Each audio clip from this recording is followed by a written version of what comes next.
Question पढ न के भनेको छ। एउटा गाडीको गति 20 मिटर सेकेन्ड पूर्व र अर्को गाडीको गति 15 मिटर सेकेन्ड पश्चिमतिर र दुईवटा गाडीहरू एकै समयमा एउटै ठाउँबाट पुग्दा 2 मिनेटपछि कति दूरी पार गर्दछन्? यी दुई गाडी बीचको दूरी कति हुन्छ? ल एउटा यहाँ हेर, एउटा 15 मिटर प्रति सेकेन्ड पूर्व होइन, अर्को के भनेको छ 20 मिटर प्रति सेकेन्ड पश्चिम हो हो कि होइन?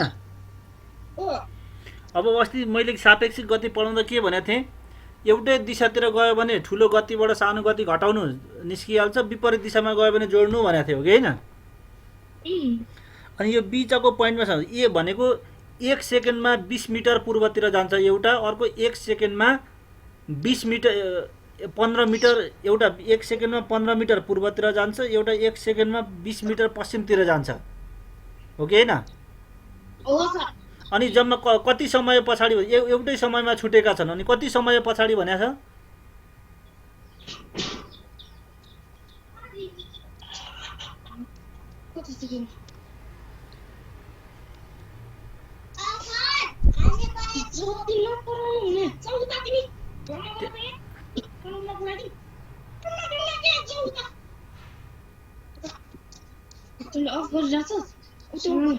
त्यहाँ भन न कति समय पछाडिको भनेको छ क्वेसनले?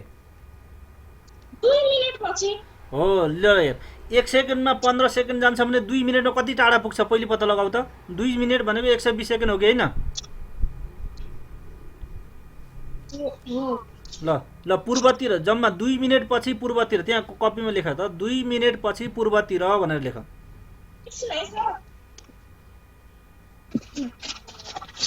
2 मिनेट पछि पूर्वतिर पार गरेको दूरी भनेर लेख।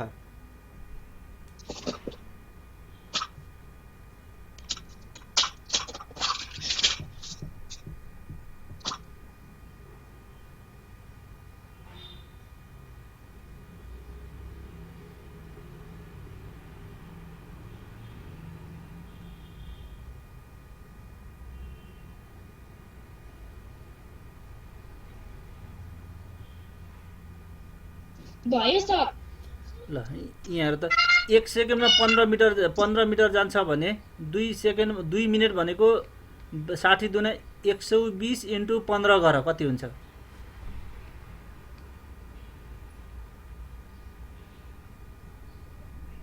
त्यो क्यालकुलेटर थिचेर उता एन्सर निकाल। 120 2 मिनेट पछि पूर्वतिर पार गरेको दूरी बराबर 120 इन्टु 15 गर, अनि इजिकल टु गर क्यालकुलेटर थिच कति एन्सर आउँछ?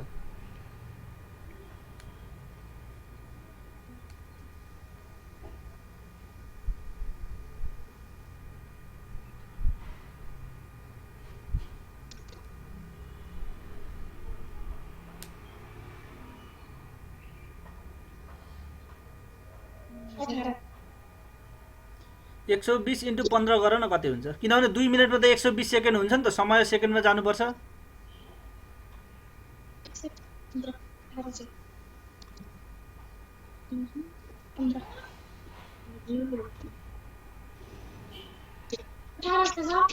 कति आयो? 1800 आयो। 1800 मिटर आयो। ल 1800 मिटर भनेर लेख। ल पूर्वतिर जाने गाडीले 2 मिनेटमा 1800 मिटर दूरी पार गर्दो रहेछ। अब फेरि 2 मिनेट पछि पश्चिमतिर पार गरेको दूरी भनेर अर्को अघिको जस्तो गर, 120 इन्टु 20 हुन्छ त्यो।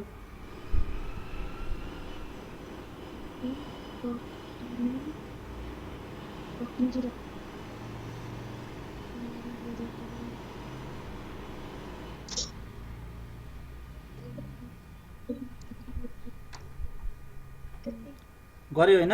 अब पश्चिमतिरको उसको भेल्यु गति कति छ त? 20 मिटर प्रति 1 सेकेन्डमा 20 मिटर जान्छ भने अब 120 सेकेन्डमा कति जान्छ त्यही निकाल्ने त। 2 मिनेट भनेको 120 सेकेन्ड हो।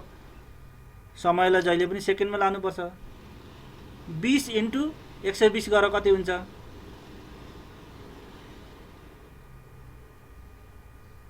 12 दुना 24, 2400 होला। भयो? 2400 आयो। 2400 मिटर भयो ल। 2 मिनेटपछि पूर्वतिर जाने गाडीले पार गरेको दूरी 1800 मिटर र पश्चिमतिर जाने गाडीले पार गरेको दूरी 2400 मिटर। अब तिनीहरूको बिचको फरक कति अनि विपरीत दिशा अब जोड्ने तिनीहरू बिचको दूरी भनेर लेख। अतः तिनीहरू बिचको दूरी भनेर लेख त, विपरीत दिशामा छन् जोड्दिने। 1800 प्लस 2400 इजिकल टु कति भयो 4200।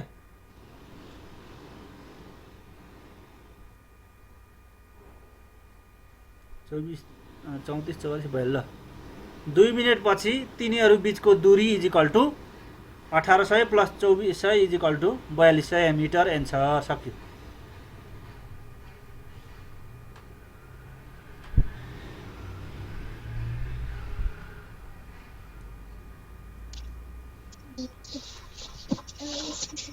अर्को क्वेसन के छ भने त, अब यस्तै क्वेसन आयो भने गर्न सक्छौ नि फेरि। सजिलो त छ, समय जति सेकेन्डमा लाने हो, यता लम्बाइ जति मिटरमा लाने हो, त्यही त हो नि। अनि सापेक्षिक गतिको त्यो नै त्यो एउटै दिशामा छन् भने ठुलोबाट सानो घटाउने, विपरीत दिशामा छन् भने जोड्ने। पूर्व र पश्चिम त विपरीत दिशा भयो नि त।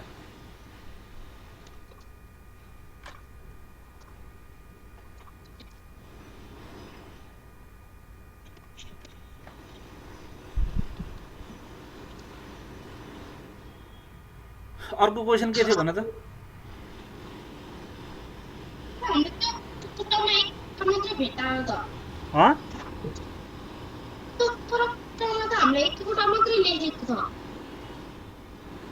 के बुझिन तिमीले भनेको भने?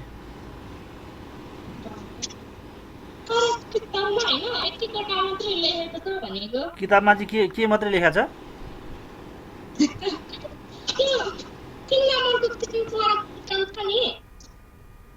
पखै म यो किताबमा म पनि किताबमा आफै निकाल्छु ल। कति नम्बर पेजमा हो भन त?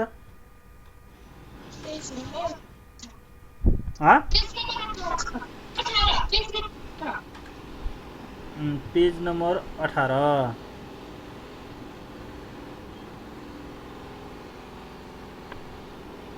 अनि यहाँ त भनिरहेछ त 2400 मिटर पूर्व, 1800 मिटर पश्चिम र 4200 मिटर भनेर देखाइरहेछ त।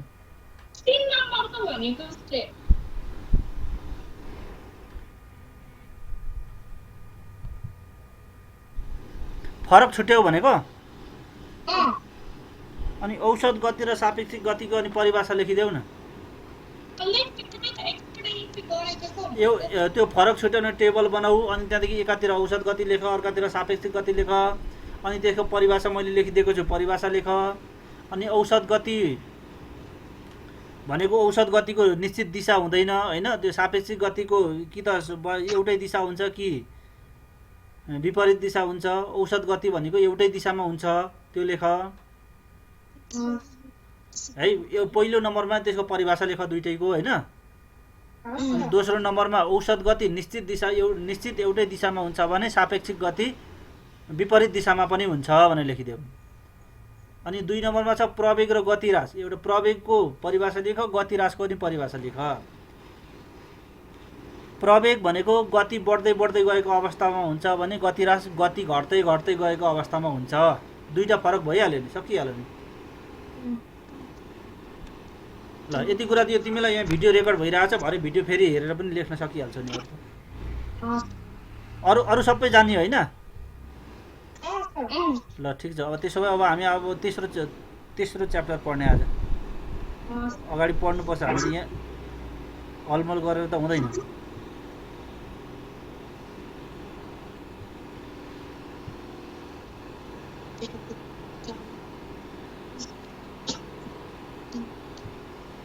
ल आज हामी सरल यन्त्रको बारेमा पढ्छौँ अलिकति। मैले थोरै इक्जाममा जति पढ्नु पर्ने त्यसको लागि ट्याक्क छोटो नोट, ठ्याक्क पोइन्ट वाइज रूपमा नोट बनाइदिएको छु। तिमीले यही नोट पढ्ने, यही नोट आफ्नो कपीमा यही नोट सार्ने, अनि त्यति कुरा याद गर्ने पुगिहाल्छ है। सरल यन्त्रको हामीले एउटा सानो परिभाषा लेख्ने। इन्धन र विद्युतको प्रयोग नगरी भन्ने शब्द लेख्न जहिले पनि नछुटाउने। तिम्रो किताबमा यस्तो शब्द प्रयोग गरेको छैन। हाम्रो यहाँ किताबमा के भनेको छ भने हाम्रो कार्यलाई सहज सरल र सकुश दक्षतापूर्वक ढङ्गले सम्पन्न गर्न प्रयोग गरिने साधारण बनावट भएका उपकरणलाई सरल यन्त्र भनिन्छ भनेको छ। यतिले मात्रै यसको परिभाषा अलिकति पुग्दैन है। हाम्रो कामलाई सरल सहज र दक्षतापूर्ण ढङ्गले सम्पन्न गर्न मद्दत गर्ने भनौँ भने यदि मोटरसाइकल सरल यन्त्र हो कि होइन, किनभने मोटरसाइकलले पनि सजिलो पनि हुन्छ, छिटो पनि हुन्छ, सुविधायुक्त पनि हुन्छ। त्यसैले तर मोटरसाइकललाई सरल यन्त्र भन्न सकिँदैन। हामीले आइरन युज गर्छौँ, आइरनलाई सरल यन्त्र भन्न सकिँदैन। किन सकिँदैन त? त्यहाँ भनेको कुनै पनि इन्धनको अथवा विद्युतको प्रयोग गरिएको हुन्छ। जब इन्धन र विद्युतको प्रयोग गरिन्छ तिनीहरूलाई सरल यन्त्र भनिँदैन।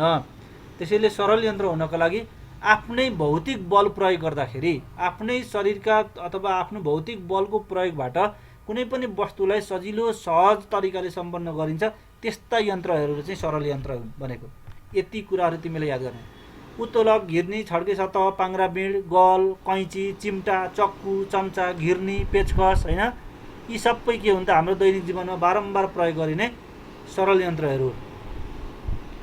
सरल यन्त्रका कहिलेकाहीँ विशेषताहरू सोध्छ। यही सरल यन्त्रको महत्त्वहरू लेख भन्यो भने पनि यही लेख्ने हो, विशेषताहरू लेख भन्यो भने पनि यही लेख्ने हो, उपयोगिताहरू लेख भन्यो भने पनि यही कुराहरू लेख्ने हो है। परीक्षामा भाषा जे पनि तिमीलाई शब्द प्रयोग गर्न सक्छ। महत्त्व भन्यो भने यही लेख्ने, विशेषताहरू लेख भन्यो भने यही लेख्ने, उपयोगिता लेख भन्यो भने पनि यही कुराहरू लेख्ने हो। थोरै बलले धेरै लोड उठाउन सकिन्छ, यसको फाइदा पनि हो, यो महत्त्व पनि हो, विशेषता पनि हो। छिटो सम्पन्न गर्न सकिन्छ, बलको दिशा परिवर्तन गर्न सकिन्छ, त्यसैले त काम गर्न सजिलो हुन्छ नि। कुनै पनि वस्तुलाई त्यसको बलको दिशा परिवर्तन गराइयो भने काम गर्न सजिलो हुन्छ। अब सरल यन्त्रमा हामीले तीनटा कुरा याद गर्नुपर्छ। एउटा यान्त्रिक फाइदा, अर्को गति अनुपात र अर्को कार्यक्षमता है। यहाँ तीनवटा कुरा मैले देखाएँ, यान्त्रिक फाइदा, गति अनुपात र कार्यक्षमता। यो तिमीले अहिले यहाँदेखि जस्ताको जस्तै जानेर गयौ भने 9 कक्षामा 10 कक्षामा तिमीलाई यो यान्त्रिक फाइदा, गति 9 कक्षामा योभन्दा धेरै पढ्नुपर्छ, तिमीलाई त्यहाँ फाइदा हुन्छ। त्यसैले यहीँ जानेर जाऊ। कुनै पनि सरल यन्त्रले उठाउने लोड र त्यसमा लगाइएको इफोर्टको अनुपात, लोड र इफोर्टको अनुपातलाई यान्त्रिक फाइदा भनिन्छ। यान्त्रिक फाइदा इङ्ग्लिसमा मेकानिकल एडभान्टेज, त्यसलाई सर्ट फर्ममा MA भनेर लेखिन्छ। अनि मैले यो लोड माथि राख्ने, इफोर्ट अनुपात भनेकै तल र माथि भिन्नको रूपमा राख्ने हो। लोड र इफोर्टको अनुपात भनेपछि लोड माथि हुन्छ, इफोर्ट तल हुन्छ। यदि इफोर्ट र लोड भनेको भए इफोर्ट माथि लोड तल हुन्छ है, त्यति कुरा विचार गर्ने। सरल यन्त्रमा प्रयोग गरिएको लोड र इफोर्टको अनुपातलाई यान्त्रिक फाइदा भनिन्छ। Load upon effort, MA=L/E। अब यहाँ यान्त्रिक फाइदाको कुनै पनि एकाइ हुँदैन। कहिलेकाहीँ तिमीलाई क्वेसनले झुक्क्याइदिन्छ, यान्त्रिक फाइदाको एकाइ के हो भनेर क्वेसन सोधिदिन्छ। त्यो झुकियाको यान्त्रिक फाइदाको एकाइ हुँदैन। किन हुँदैन? लोडको एकाइ पनि सेम हुन्छ, लोड र इफोर्टको एकाइ सेम हुन्छ, तल र माथि सेम एकाइ भयो भने काटिएर जान्छ, त्यसैले यसको एकाइ हुँदैन। यदि मेकानिकल एडभान्टेज बराबर 1 भयो भने उक्त सरल यन्त्रमा लोड र इफोर्ट बराबर हुन्छ भने यो माथि पनि 5 तल पनि 5 भयो भने 5 र 5 काटिन्छ, त्यही भएर 1 भएको नि त। त्यसैले जहाँ लोड र इफोर्ट बराबर हुन्छ त्यतिखेरको मेकानिकल एडभान्टेज 1 हुन्छ। यतिखेर अब त्यो यन्त्रबाट काम गर्दा हामीलाई फाइदा हुँदैन। हामीले 10 रुपियाँ प्रयोग गरेर 10 रुपियाँ नै कमायौँ भने हामीलाई फाइदा हुँदैन नि त। यदि 5 रुपियाँको प्रयोग गरेर 10 रुपियाँ कमायौँ भने पो अनि पो फाइदा हुन्छ त हामीलाई। त्यसैले सरल यन्त्रको काम यो यान्त्रिक फाइदा हुनका लागि के हुनुपर्छ त? थोरै बलले धेरै इफोर्ट लगाउन उचाल्न सक्नुपर्छ, अनि मात्रै फाइदा भयो। त्यसैले जुन सरल यन्त्रको मेकानिकल एडभान्टेज 1 हुन्छ त्योबाट फाइदा हुँदैन, फाइदा पनि हुँदैन, घाटा पनि हुँदैन। यदि मेकानिकल एडभान्टेज 1 भन्दा थोरै भयो भने अब हामीलाई घाटा भयो। भनेको यो थोरै हुनु भनेको चाहिँ लोड थोरै हुनु, इफोर्ट बढी हुनु भयो। अनि धेरै बल लगाएर थोरै काम गर्नु भनेको त हामीलाई घाटा हुनु हो। र जहिले पनि मेकानिकल एडभान्टेज यो यान्त्रिक फाइदा 1 भन्दा धेरै भयो भने मात्रै हामीलाई त्यो यन्त्रबाट काम गर्दा हामीलाई फाइदा हुन्छ, अनि मात्रै यान्त्रिक फाइदा हुन्छ। भनेको लोड धेरै अनि इफोर्ट थोरै भयो भने चाहिँ यो 1 भन्दा ठुलो हुन्छ नि त। जस्तो 10 न्युटन लोड र इफोर्ट चाहिँ 2 न्युटन मात्रै भयो भने हामीलाई 5 हुन्छ नि त। हो त 5 चाहिँ हामीलाई 5 गुणा चाहिँ फाइदा भयो। त्यो यन्त्र प्रयोग गर्दा हामीलाई 5 गुणा फाइदा भयो भन्न खोजेको त्यो चाहिँ। भनेको इफोर्टभन्दा लोड 5 गुणा बढी छ। 5 गुणा बढी इफोर्ट लोडलाई पनि भारीलाई पनि हामी 5 गुणा थोरै बल लगाएर उठाउन सक्छौँ भन्न खोजेको। त्यसैले कुनै पनि सरल यन्त्रको लोड र इफोर्टको अनुपातलाई यान्त्रिक फाइदा भनिन्छ। यसको एकाइ हुँदैन। यान्त्रिक फाइदा 1 भन्दा बढी भयो भने मात्रै हामीलाई यो यन्त्रबाट फाइदा हुन्छ। जस्तो कहिलेकाहीँ क्वेसन सोध्छ कुनै 500 न्युटनको लोड उचाल्न सरल यन्त्रको प्रयोग गरी एकजना व्यक्तिले 100 न्युटनको उफोर्ट प्रयोग गर्यो भने उसको सरल यन्त्रको यान्त्रिक फाइदा यी 500 का 100 = 5 भयो। उसले 5 गुणा बढी लोड उठाउन सक्यो नि त, त्यसैले यसको 5 चाहिँ यसको यान्त्रिक फाइदा भयो, 5 गुणा उसको फाइदा भयो। त्यस्तै अर्को छ गति अनुपात, जसलाई हामी भेलोसिटी रेसियो भन्छौँ, भिआर, सर्ट फर्ममा भिआर। अब यो भनेको यसका दुईवटा कुराहरू छन्। एउटा सरल यन्त्र इफोर्टले पार गरेको दूरी, अर्को लोडले पार गरेको दूरी हुन्छ। इफोर्टले पार गरेको दूरी अथवा यो पहिली सुरुमा इफोर्टको गति है, इफोर्टको गति र लोडको गतिको अनुपात पनि हो। अनि गति भनेको दूरी अपन समय हुन्छ, त्यो समय काटिन्छ, त्यसैले इफोर्ट दूरी अपन लोड दिए। तिमीले यो मध्ये जुन परिभाषा लेखे पनि हुन्छ। सरल यन्त्रमा इफोर्टको गति र लोडको गतिको अनुपातलाई सरल गति अनुपात भनिन्छ भने पनि हुन्छ। सरल यन्त्रमा इफोर्टले पार गरेको दूरी र लोडले पार गरेको दूरीको अनुपातलाई सरल गति अनुपात भनिन्छ भने पनि हुन्छ। सरल यन्त्रमा इफोर्ट दूरी र लोड दूरीको अनुपातलाई गति अनुपात भने पनि हुन्छ है। यो मध्ये जुनै परिभाषा लेखे पनि हुन्छ। परीक्षामा तिमीलाई यस्तै क्वेसन सोधिन्छ, जे लेखे पनि हुन्छ है। यहाँ भए मध्येको यसको पनि एकाइ हुँदैन, किनभने यो दूरीको एकाइ यसको पनि मिटर हुन्छ, यसको पनि मिटर, यसको पनि सेन्टिमिटर, यसको पनि सेन्टिमिटर, अथवा यसको किलोमिटर, यसको पनि किलोमिटर।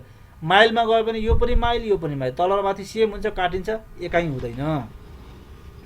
यदि कुनै सरल यन्त्रको प्रयोग गरी इफोर्टले 50 मिटर दूरी पार गराउँदा लोडले 25 मिटर मात्रै दूरी पार गर्छ भने अब गति अनुपात कति हुन्छ त? इफोर्ट दूरी अपन लोड दूरी, इफोर्ट दूरी 50, लोड दूरी 25 र 50 लाई 25 ले भाग गर्यो भने 2। अब यसको एकाइ हुँदैन। अब कहिलेकाहीँ परीक्षामा फ्याट्ट के क्वेसन सोधिन्छ भने कुनै पनि सरल यन्त्रमा यान्त्रिक फाइदा भन्दा गति अनुपात बढी हुन्छ भन्छ। यो किन हुन्छ भनेर क्वेसन सोध्यो भने यो यान्त्रिक फाइदालाई घर्षणले असर गर्छ है, फ्रिक्सनले असर गर्छ। घर्षण भनेको त्यसको यान्त्रिक फाइदालाई, कुनै पनि वस्तुको कामलाई त्यो अवरोध गर्ने चिज हो नि त घर्षण भनेको त हैन। हामी सिधा एउटा चिल्लो बाटोमा जति बल गुडाउन सक्छौँ, माटो भएको बाटोमा त्यति गुडाउन सक्दैनौँ नि, किनभने त्यो घर्षणले असर गर्छ हो। त्यही भएर यो यान्त्रिक फाइदालाई घर्षणले असर गर्छ, तर गति अनुपातलाई चाहिँ घर्षणले असर गर्दैन। त्यसैले गति अनुपात जहिले पनि धेरै हुन्छ। अब कार्यक्षमता, कुनै पनि यन्त्रको कार्यक्षमता भनेको के हो? कुनै पनि यन्त्रको यान्त्रिक फाइदा र गति अनुपातको प्रतिशत अनुपातलाई, यान्त्रिक फाइदा अपन गति अनुपात भन्ने बित्तिकै यान्त्रिक फाइदा र गति अनुपातको अनुपात भयो, अनि इन्टु 100 ले गुणा गर्ने बित्तिकै त्यसको प्रतिशत आउँछ। त्यसैले यान्त्रिक फाइदा र गति अनुपातको पर्सेन्टेज रेसियोलाई नै इफिसियन्सी भनिन्छ। यान्त्रिक फाइदालाई इफिसियन्सी भनिन्छ। अनि त्यसको सङ्केत यो चाहिँ एन जस्तो छ नि, तर यो एन चाहिँ होइन, यो एन भन्दा अलिक लामो जस्तो हुन्छ, यसलाई इटा भनिन्छ। यसको नाम हो इटा। त्यही भएर कार्यक्षमतालाई यो इटा भन्ने सङ्केतले जनाइन्छ, इफिसियन्सी भनेको इटा। अनि त्यही इफिसियन्सी = यान्त्रिक फाइदा अपन गति अनुपात इन्टु 100, द्याट इज यो एमए भनेको मेकानिकल एडभान्टेज यान्त्रिक फाइदा, यो सङ्केतमा हो। भिआर भनेको भेलोसिटी रेसियो इन्टु 100 छँदैछ, इटा भनेको इफिसियन्सी। अब एउटा हामीले थोरै बुझ्नुपर्ने कुरो के छ भने कुनै पनि यन्त्रको यान्त्रिक यो कार्यक्षमता 100% कहिले पनि हुँदैन है। यहाँ 100% छ नि, 100% हुनको लागि त यो एमए र भिआर बराबर हुनु पर्यो नि त। अनि यो मेकानिकको यान्त्रिक फाइदा र गति अनुपात बराबर भयो मात्रै यो तल र माथि काटेर 1 हुन्छ नि, 1 लाई 100 ले गुणा गरेपछि 100 हुन्छ, त्यो 100% आउँछ। तर कहिले पनि एमए, अघि मैले भनिसकेँ नि, एमए र भिआर कहिले पनि बराबर हुँदैन। भिआर बढी यान्त्रिक यो गति अनुपात बढी हुन्छ, यो मेकानिकल एडभान्टेज कम हुन्छ, यान्त्रिक फाइदा कम हुन्छ। त्यसैले जहिल्यै पनि कुनै पनि यन्त्रको कार्यक्षमता 100% हुँदैन, 100% हुँदैन। कुनै पनि यन्त्रमा उत्पादित कार्य जहिले पनि लागत कार्य भन्ने, जति हामीले प्रयोग गर्छौँ त्यति नै उत्पादन दिन पाउन सक्दैनौँ हामी के। जस्तो हामीले 100 जुल बराबरको काम कुनै पनि यन्त्रमा लगायौँ भने त्यो यन्त्रबाट 100 जुल बराबरकै काम अर्को बाहिर काम भएर निस्किँदैन, घटेर 80, 85, 90, 75 हो त्यस्तै जुल मात्रै निस्किन्छ। त्यसैले जति काम सुरु गर्छौँ त्यति नै काम त्यहाँबाट प्रोडक्ट निस्किँदैन, उत्पादन हुँदैन। त्यसैले जहिले उत्पादित कार्य लागत कार्यभन्दा कम हुन्छ। त्यसैले कार्यक्षमता 100% हुन सक्दैन। यदि 100% कार्यक्षमता भयो भने त्यस्ता यन्त्रलाई चाहिँ पूर्ण यन्त्र, पर्फेक्ट मेसिन भनिन्छ। र यो पर्फेक्ट मेसिन व्यवहारमा लागू हुँदैन कहिले पनि, किनभने व्यवहारमा त कुनै पनि यन्त्र 100% कार्यक्षमता भएको हुँदैन। त्यसैले पूर्ण यन्त्र 100% कार्यक्षमता भएको यन्त्र पूर्ण यन्त्र हो, तर पूर्ण यन्त्र कहिले पनि व्यवहारमा लागू हुँदैन। व्यवहारमा लागू हुने यन्त्रमा 100% कार्यक्षमता कहिले पनि हुँदैन। कहिलेकाहीँ तिमीलाई परीक्षामा क्वेसन सोधिदिन्छ, कुनै पनि यन्त्रको कार्यक्षमता 85% छ भनेको के हो भनेर क्वेसनलाई त्यो परिभाषालाई यता क्वेसनसँग जोड्छ क्या। अथवा 85 का ठाउँमा तिमीलाई 90 भनिदिन सक्छ, 80 भनिदिन सक्छ, 75 भनिदिन सक्छ। जे भने पनि यो सङ्ख्या फरक पर्न सक्छ, तर क्वेसन यस्तै भइदिन्छ। र कुनै पनि यन्त्रको कार्यक्षमता मैले यहाँ 85% लेखेँ, अहिले 85 का ठाउँमा 80, 75, 90 जे पनि हुनसक्छ। 85% मात्र छ भन्नुको अर्थ चाहिँ उक्त यन्त्रमा प्रयोग गरिएको लागत कार्यमध्ये 85% मात्र उत्पादित कार्य भयो भने बाँकी भएको 15% चाहिँ के हुन्छ, घर्षण र अन्य कारणले गर्दाखेरि खेर जान्छ क्या। जस्तो 80% भयो भने उक्त यन्त्रमा प्रयोग गरिएको लागत कार्यको 80% मात्र उत्पादित कार्य भयो, बाँकी 15% बाँकी 20% घर्षणले खेर गयो। यदि 75% सोध्यो भने 75% मात्र उत्पादित कार्य भयो, बाँकी 25% घर्षणले खेर गयो। यदि 90% भनेर क्वेसनमा आयो भने उक्त सरल यन्त्रमा प्रयोग गरिएको लागत कार्यमध्ये 90% मात्र उत्पादित कार्य भयो, बाँकी 10% घर्षणले खेर गयो। यसरी नै एन्सर दिने हो। अब हामीले पढ्नुपर्ने एउटै मात्रै सरल यन्त्र पढ्नु छ यहाँनिर। यो भनेको सरल यन्त्रका बेसिक कुराहरू भयो, त्यसका लागि आधारभूत कुराहरू भयो। अब हामीले यहाँ एउटा उत्तोलक पढ्छौँ, अनि यही उत्तोलकको गति अनुपात, कार्यक्षमता र यान्त्रिक फाइदा कति कति हुन्छ भन्ने कुरा हामीले क्याल्कुलेट गर्ने। यस्तै एउटा हिसाब तिमीलाई परीक्षामा सोधिदिन्छ पनि। अब यो उत्तोलक भनेको के हो, यो कति प्रकारका हुन्छन्, यिनीहरूमा के प्रयोग गरिन्छ, यो पहिलो दर्जाको उत्तोलक भनेको के हो, यो यसमा के पर्छ, यो सबै तिमीले 7 कक्षातिर पढिसकेको छ है। त्यो यहाँ रिपिट गरिराख्नु जरुरी छैन, गरिराख्नु पर्दैन। मात्रै उत्तोलक भनेको निश्चित ठाउँमा आड लिएर स्वतन्त्रतापूर्वक घुम्न सक्ने गरी राखिएको लामो फ्ल्याग वा डन्डीलाई नै उत्तोलक भनिन्छ। यहाँ एउटा देखाइयो लामो डन्डी छ नि, यहाँदेखि यहाँसम्म, यो कुनै निश्चित बिन्दुमा अड्याइएको छ यहाँनिर होइन। यहाँ बिचमा एउटा त्रिभुज जस्तो एउटा चिजले अड्याएको छ यसलाई। उत्तोलकलाई अड्याउने वस्तुलाई फलक्रम भनिन्छ। यो 7 मा तिमीले पढिसकेका छौ है। यो चित्र हेरेर यहाँ हेर, यो एउटा लामो एउटा निश्चित यो यताबाट उता ठेलिदियो भने यो फेरि घुम्न सक्छ नि त। यो ब्यालेन्स छ भने त वरिपरि घुम्छ।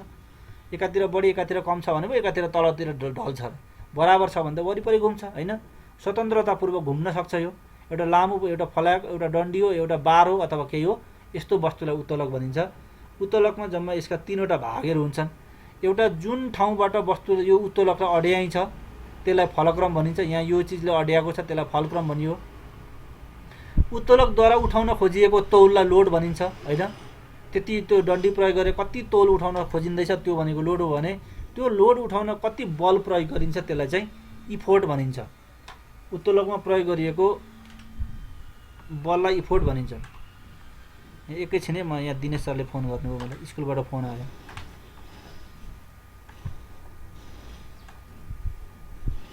हजुर सर। Hello Hemant sir. भन्नु त। मैले यहाँ अचानक फोन गर्नु पर्यो हगि। यहाँ म क्लासमै छु भन्नु न। सनी म लामो कुरा गरिन है। यहाँ चाहिँ अनुगमन फेरि अनुगमन आयो। कहिले आज? अहिले एकछिन अगाडि। को आएको? त्यो लामो कुरा गर्नु पर्दैन भने त्यही उनीहरू नै हो, हरि सर र चाहिँ केबी सर हो। अनुगमन आयो, उनीहरूले चाहिँ ल भोलिदेखि चाहिँ सबैजना आउनुपर्छ है भनेर गयो। ल यति कुरा त्यसैले चाहिँ भोलि चाहिँ हामी सबै जम्मा यहाँ हौँ, अनि चाहिँ सरसल्लाह गरेर चाहिँ के गर्ने हो भोलि गरौँ। ल भोलि 10 बजे है सर। त्यो बडो कार्ड धुनेर आउनुहोस् है, त्यो कार्ड धुनेर आउनुहोस्। कार्ड भोलि कार्ड धुनेर आउनुहोस् भनेको के होइन, जोड दिनु एकदमै धेरै कडाइ गरिरहेछ गर्नलाई सर। अब भरे अब हिँड्ने त्यो कार्ड धुनेपछि चाहिँ त्यो हुँदैन। त्यहाँ कोपिला पनि आउने जाने गरिरहेछ काठमाडौँ। कार्ड धुने पनि हुँदैन सर, एकदम अर्जेन्ट भएर। होइन ठिकै छ, त्यहाँ भरे बानेश्वरबाट फिर्ता गराइदिएछ भने त कोटेश्वरबाट फिर्ता गराइदिएछ भने आउन सकिँदैन सर, नभए त आउँछ।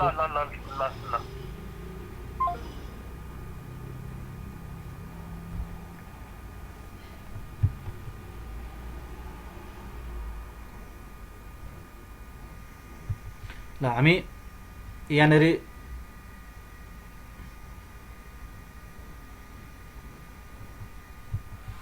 ल यहाँ हेर है, यहाँ फलक्रम लोड र इफोर्टको भयो। उत्तोलकलाई जसले अड्याइराखेको छ उठाइराखेको छ त्यसलाई फलक्रम, जहाँ तौल प्रयोग गरिएको छ त्यसलाई लोड, र जहाँ इफोर्ट लगाइएको छ त्यसलाई इफोर्ट भनिन्छ हैन। फलक्रमदेखि लोडसम्मको दूरीलाई लोड दूरी, यहाँदेखि हेर त यो फलक्रम भयो, यता लोड छ, यहाँसम्मको दूरीलाई लोड दूरी। यो फलक्रमदेखि यहाँ इफोर्ट यता यहाँ इफोर्ट लगाएको छ, इफोर्टसम्मको दूरीलाई इफोर्ट दूरी।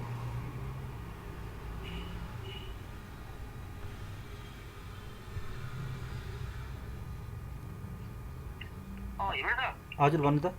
नभए चाहिँ गाडीमा भए पनि आउनुहोस् है, नभए गाडीमा भए पनि आउनुहोस्।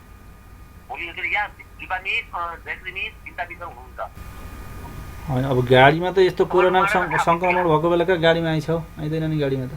अब के गर्ने सर, के गर्ने ल, अब गर्ने के ल। अब तपाईँ भोलि नआएर के गरी भोलि आएन र पछि चाहिँ तपाईँ भोलिको हाली गर्नु भने अरू यहाँ परायो भने के गर्ने, त्यस्तो भयो कि। लु भयो सर, पछि गफ गरौँ ल।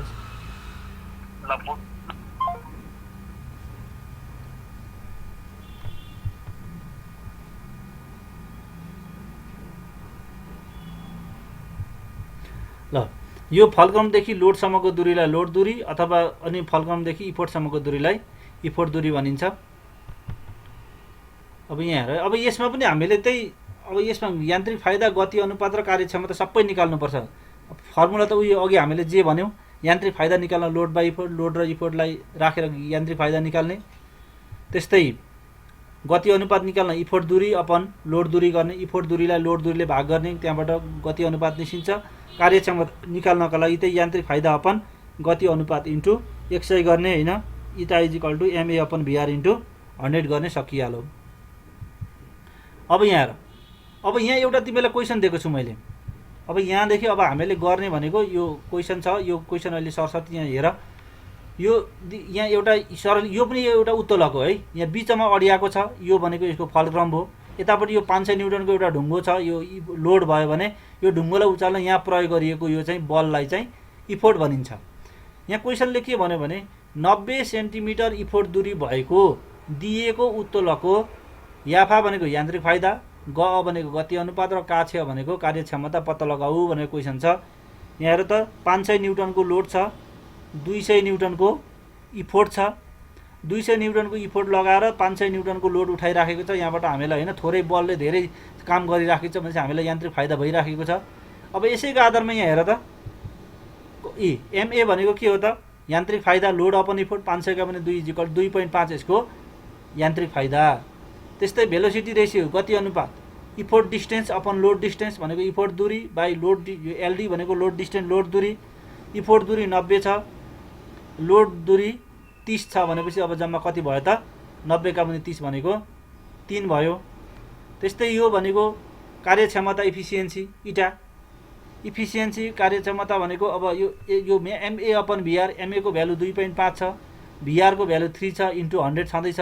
अनि यसलाई हिसाब गर्यो भने 2.5 इन्टु 100/3 गर्यो भने 83.33 आउँछ। यति पर्सेन्टेज चाहिँ के हो त, यो उत्तोलकको कार्यक्षमता हो। अब यहाँ हेर त, यो जम्मा लागत कार्यमध्ये 83% मात्रै उत्पादित कार्य भयो, 83% मात्रै कार्यक्षमता भयो भनेको यहाँ यसको बाँकी रहेको कति, एराउन्ड 17% भनेको 16.66% चाहिँ घर्षणले गर्दा खेर गयो भन्ने बुझ्नु पर्यो। यसको तिमीलाई परीक्षामा यस्तै क्वेसन सोधिदिने हो, सिम्पल क्वेसन सोध्ने हो। एउटा दिन्छ, लोड दिन्छ, इफोर्ट दिन्छ, लोड दूरी इफोर्ट दूरी सबै दिन्छ, अनि कार्यक्षमता निकाल भन्छ। कार्यक्षमता मात्रै निकाल भन्यो भने पनि यो सबै गर्नुपर्छ तिमीले हैन। कार्यक्षमता निकाल भने पनि यो एमए भिआर सबै निकाल्नुपर्छ, त्यति ननिकाली कार्यक्षमता निस्किँदैन। त्यसैले यो एउटा हिसाब फेरि पनि प्र्याक्टिस गर्ने तिमीहरूले। अब एउटा उत्तोलकको कार्य सिद्धान्त छ, लोड इन्टु लोड दूरी बराबर इफोर्ट दूरी, इफोर्ट इन्टु इफोर्ट दूरी हो को सिद्धान्तको आधारमा उत्तोलकले काम गर्छ। यही हो, load into load distance is equal to effort into effort distance हो। यही सिद्धान्तको आधारमा उत्तोलकले काम गर्छ हैन। ल यसै सिद्धान्तलाई उत्तोलकको सन्तुलनको सिद्धान्त पनि भनिन्छ। कहिलेकाहीँ उत्तोलकको सन्तुलनको सिद्धान्त लेख भन्छ, यो भनेको load into load distance is equal to effort into effort distance हो। इफोर्ट दूरी छोटो भएमा बढी लोड इफोर्ट चाहिन्छ, त्यसैले धेरै काम गर्नको लागि हामीले इफोर्ट दूरी लामो बनाउनुपर्छ है। जति इफोर्ट दूरी लामो भयो त्यति काम गर्न सजिलो हुन्छ। लोड दूरी छोटो भएमा बढी लोड उठाउन र कम इफोर्ट भयो, लोड दूरी छोटो हुनु भनेको इफोर्ट दूरी लामो हो, अनि जति इफोर्ट दूरी लामो हुन्छ त्यति नै काम गर्न सजिलो हुन्छ। ल यो च्याप्टर हामीले पढ्नुपर्ने कुरा यति हो। यहाँदेखि त्यो पेज नम्बर 24 को उदाहरण 1 तिमीले आफै गरिहाल्छौ, सजिलो छ। यहाँ हेरिहाल्नु त पेज नम्बर 24। तिमीहरूले त्यहाँ के पेज नम्बर 24 निकाल त।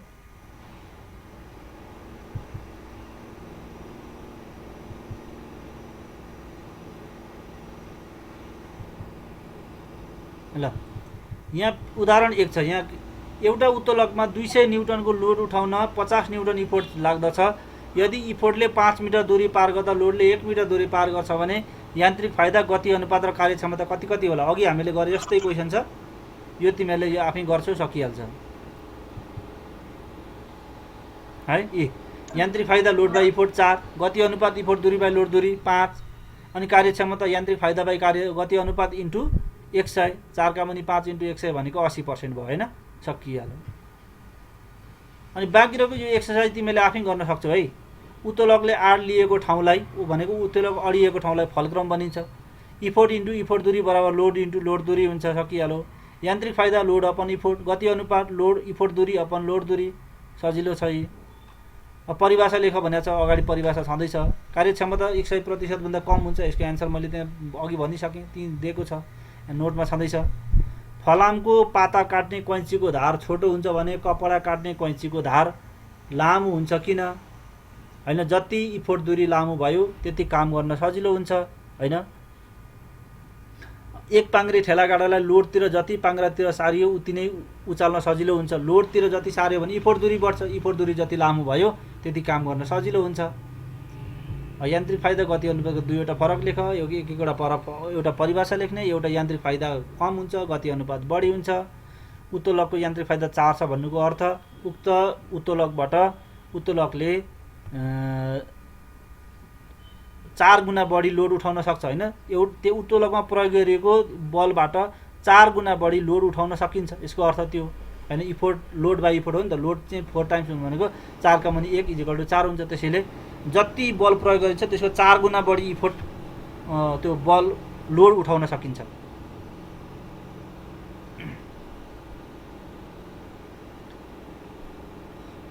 यो त्यति नै भयो। यहाँदेखि पछाडिको यो हिसाबहरू जति तिमी गर्न सक्छौ तिमीहरू आफू गर हैन। नसकेको कुरा यो आएन भने नि फेरि पनि छलफल गरौँला। अब यो तिमीलाई म अहिलेलाई हाम्रो यहाँसम्मको कुराहरू आउँछ, तिमीले यहाँसम्मको त्यो भिडियो पनि हेर्नु।